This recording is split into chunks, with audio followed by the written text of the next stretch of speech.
Content creator na minura si Senador Kiko Pangilinan humingi ng paumanhin. Naging kontrobersyal ang content creator na si Melissa Enriquez matapos batikyusan ng netizens ang bastos niyang komento laban kay Senador Francis Kiko Pangilinan.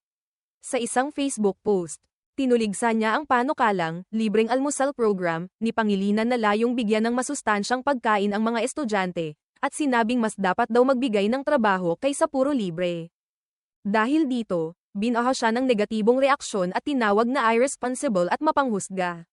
Matapos mag-viral, agad niyang binura ang post at humingi ng paumanhin. Inaming hindi niya pinag-isipan ang caption at naging clickbait ito. Nilinaw niyang nais lang niyang bigyang diin ang kahalagahan ng trabaho, mas mataas na sahod, at libreng edukasyon.